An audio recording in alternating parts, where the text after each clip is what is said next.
Co-powered by Techno। मोटी मोटी सारी तस्वीर सुप्रीम कोर्ट ने कुछ 17 सितंबर को साफ कर दी थी और कुछ आज सुनवाई में साफ कर दी। 17 में जो रह गया था सुप्रीम कोर्ट आज वो भी क्लियर कर दिया कि दरगाह हो, मजार हो, मंदिर हो, धर्मशाला हो, कोई भी चीज हो जो सार्वजनिक संपत्ति पर है, सड़क के बीचों बीच है, व्यवधान पैदा करने वाली है, तो उन्होंने कहा उसको भी हटाइए। व्यक्तियों की सुरक्षा सबसे महत्वपूर्ण है, सुविधा सबसे महत्वपूर्ण है।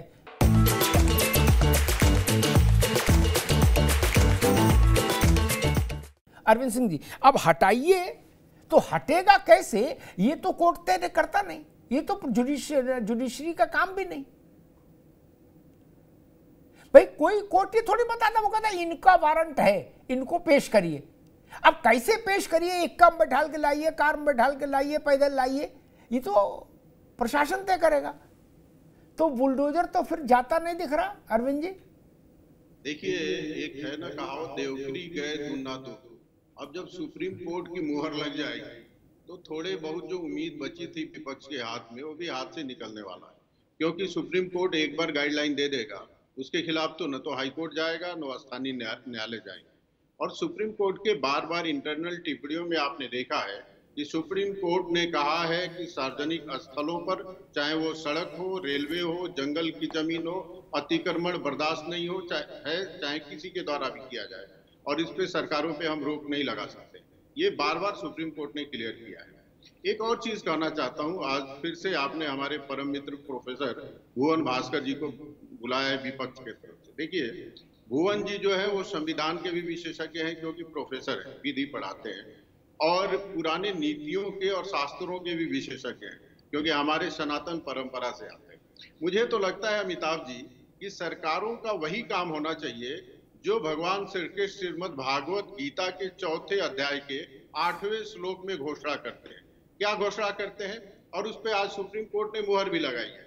वो घोषणा करते हैं कि परित्राणाय साधूनाम विनाशाय च दुष्कृताम धर्म संस्थापनार्थ संभवामि युगे युगे। यानी सज्जनों की रक्षा, जनता की रक्षा के लिए, विनाशाय च दुष्कृताम अपराधियों के समूल विनाश के लिए, और धर्म संस्थापनार्थम, धर्म यानी संविधान और कोर्ट के द्वारा जो समय समय पर व्यवस्थाएं दी गई है उसका पालन करना सरकार का हर हालत में उद्दिष्ट होना चाहिए। और मुझे लगता है भाजपा की सरकारें, चाहे योगी जी की सरकार हो या गुजरात की सरकार हो या मध्य प्रदेश की सरकार हो या असम की सरकार हो, यही काम कर रही है। विपक्ष को तो चाहिए था विदुर के तरह से अच्छे कामों के लिए वो समर्थन देती, लेकिन दुर्भाग्य से विपक्ष जो है शिशुपाल बनकर अच्छे कामों के लिए सरकार को गाली देने का कोशिश कर रहा है। मुझे नहीं लगता है कि इसमें यश मिलने वाला है कहीं से। राज शर्मा जी, आपके पास आऊंगा। आप लोग बुलडोजर को एक पॉलिटिकल लड़ाई बनाने की कोशिश कर रहे थे, है ना, कि बुलडोजर को सामने रख के एक बड़ा नैरेटिव सेट किया जाए देश भर में। लेकिन जितनी समझ हमको है, सुप्रीम कोर्ट के 17 सितंबर और आज की जो वक्तव्य, सुप्रीम कोर्ट की जो ऑब्जर्वेशंस हैं, उन सबको देखने के बाद जो बात समझ में आ रही है, उसमें सिर्फ इतनी सी बात है कि किसी व्यक्ति का मकान, प्राइवेट प्रॉपर्टी सिर्फ इसलिए नहीं गिराई जा सकती कि उसके खिलाफ कोई एफआईआर हुई है या उसके परिवार की प्रॉपर्टी। मेरा प्रश्न है कि देश में ऐसा कोई कर भी नहीं सकता, और अगर किसी ने ऐसा किया, किसी भी प्रशासन ने, किसी भी राज्य के शासन ने, तो उसके खिलाफ कोर्ट है। सुप्रीम कोर्ट की भी जरूरत नहीं, हाई कोर्ट भी पर्याप्त है, स्थानीय अदालत भी पर्याप्त है। बिना नोटिस के अगर किसी का मकान गिरा होता तो वो अदालत नहीं गया होता। राज शर्मा जी नहीं, बात यहाँ पे ये नहीं है। पहली बात तो मैं एक बात कह दूं कि रोड पे बने, मंदिर बने, मस्जिद बने, मजार बने, रोड पे नहीं बनने चाहिए, और रोड हमारे लिए है, सबको सहूलियत होती है। तो इसमें मुझे नहीं लगता कोई भी पार्टी वाला इसका विरोध करता। विरोध ये सिर्फ इतनी सी बात है, और ये बहुत बड़ी बात भी नहीं है कि इसको कोई पतंगा बना दिया जाए। सिर्फ इतनी थी कि नोटिस का भी एक टाइम होता। मैं कहते हैं एक बड़ा सा बिल्डिंग बन गया, वो सबकी नजरों में बनता गया, 500 गज में, 1000 गज में, 2 बीघे में पूरा घर बन जा रहा है। फिर आप कह रहे वो क्योंकि अथॉरिटी से नक्शा पास नहीं। हाँ, ग्राम सभा में करी थी, तो मैं तो इतना ही मानता हूं, अगर ग्राम सभा की जमीन पे किसी प्रधान ने या जिला पंचायत सदस्य या अध्यक्ष ने कोई घर बनाया तो उसके पीछे उसका घर गिरे तो गिरे, लेकिन जिस अफसर की छत्र छाया में रहते हुए, जिस अफसर के लालचपन के कारण वो घर बना, उस पे भी एक्शन होना चाहिए। बात ये नहीं है कि क्यों गिराया गया, कैसे गिराया गया। और कोई भी घर गिरता है, बच्चा भी जानता है, हथौड़ी से नहीं गिरता। अरे जरा सा छज्जा गिराने के लिए आदमी बुलडोजर ही बुलाता है ना। तो इसमें तो कोई दिक्कत नहीं है कि बुलडोजर चल रहा क्या चल रहा, लेकिन जो सरकार के प्रति जो जनता का इकबाल घट रहा था, वो सिर्फ इसलिए घट रहा था कि क्योंकि ये द्वेष भावना, आप करिए अपना काम कर रहे, देश भावना से कर रहे थे। आदमी ने अभी बरेली जिले में ही हुआ था, ये क्या पता उस प्लॉट में, मैं आज भी दावा कहता हूं, जिसके होटल गिराए गए हैं वो प्लॉट की रजिस्ट्री उसी के नाम थी। अभी तो गांव बसा नहीं, आप गए, आपने बुलडोजर से गिरा दिया। और वो मेन जगह में वो होटल बना था, वो अपने कागज दिखा रहा था। पहले आप कागज देखिए, सारी चीज देखिए, फिर उसे गिराइए। इसमें कौन आपत्ति कर रहा है भाई? फिर और हैं तो विश्लेषक अरविंद भाई जैसे भाई, और पार्टियों को नसीहत देने के लिए हैं तो ज्ञानी। तो इसलिए मैं एक बात कहना चाहता हूं, हमें कोई नहीं दादा, हमें कोई वो दिक्कत नहीं है, मगर बस आपके जो आप कार्य कर रहे हैं उसमें कोई बायस पन्ना। जी ठीक है राज भाई, राज जी ने चीज़ों को बड़ा सरल कर दिया, लेकिन उनके नेता जो हैं इन गठबंधन के, वो इतने सरल नहीं रखते। वो बातें यहाँ शुरू करते हैं, बुलडोजर राक्षसी वृत्ति है, बुलडोजर असंवैधानिक है, गैर कानूनी है। राज भाई कह रहे बुलडोजर से गिराओ, किसी से गिराओ, सब जानते हैं बुलडोजर ही से गिरेगा और किससे गिरेगा। ये बात राहुल गांधी कह देंगे जिस दिन, उस दिन मैं प्रसन्न हो जाऊंगा।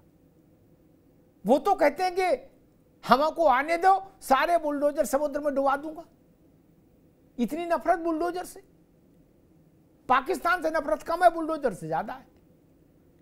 अच्छी बात है। तो लेकिन ये मुंडे मुंडे मतर भिन्ना, एक बड़ी बात राज भाई ने कह दी, इसीलिए मैं कह रहा, देखिए आप जो बात आप कह रहे हो वो खड़गे जी नहीं कह सकते, और कहेंगे तो हटा दिए जाएंगे अध्यक्ष पद से, ये भी है।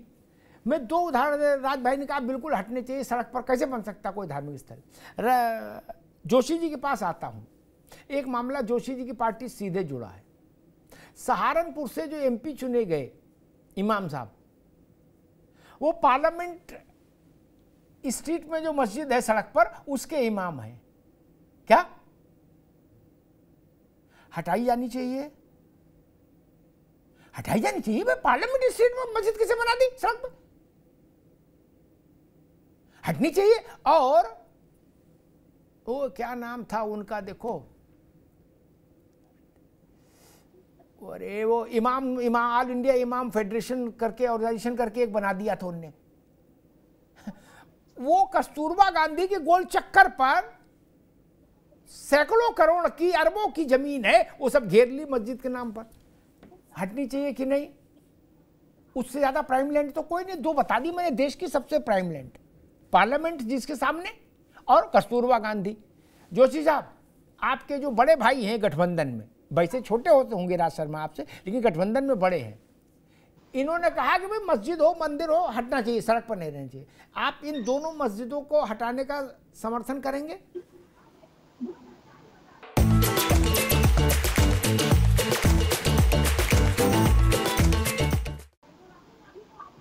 देखिए, समाजवादी पार्टी इस देश के कानून पे विश्वास करती है, हम न्यायालय का सम्मान करते हैं, इस देश के लोकतंत्र और संविधान को हम लोग मानने वाले लोग हैं, और जो सुप्रीम कोर्ट के जो लाइन आती है उनका हम स्वागत करते हैं।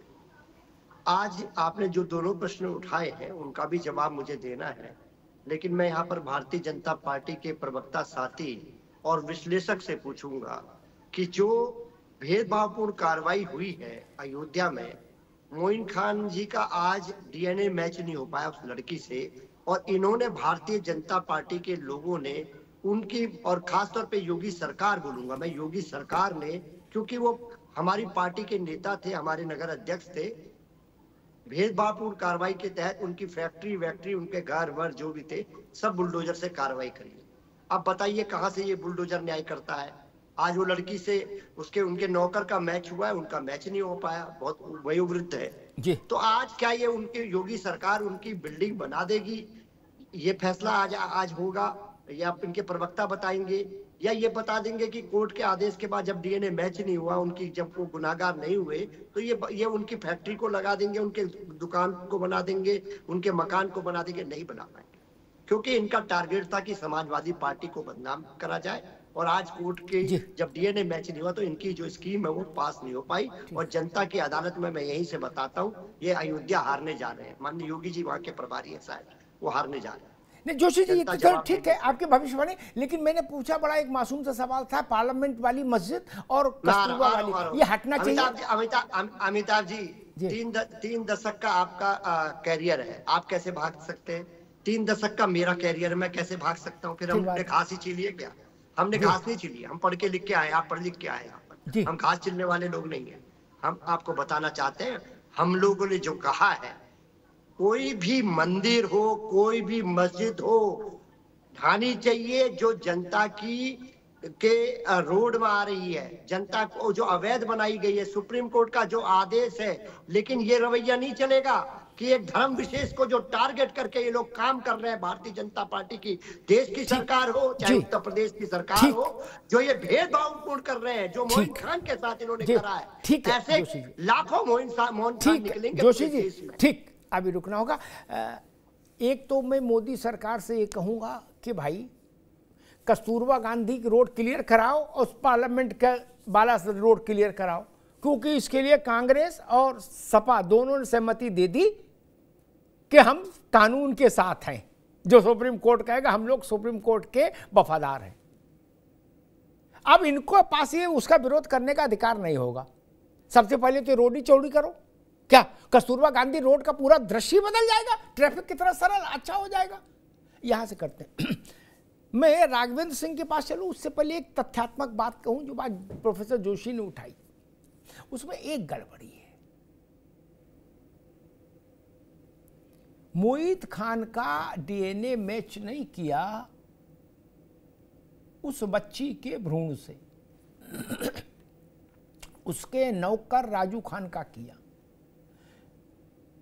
समझदार लोग जानते हैं कि 10 लोग भी व्यभिचार करें किसी बच्ची के साथ गैंगरेप में, लेकिन अगर वो गर्भवती होगी, जोशी जी बड़ी महीन बात कर रहा हूं, तो उसमें एक ही का डीएनए मैच करेगा किसी का, क्या 10 का नहीं करेगा? मोहित खान निर्दोष कैसे हो गया? किसने कहा? कौन कह रहा है? जो कह रहा है वो नासमझ है, नादान है, या उसके पास बुद्धि नहीं है। गैंगरेप के आरोप से बाहर नहीं है मोहित खान। और आप तो वकील कानून के जानकार हैं। गैंगरेप में क्या होता है जोशी जी?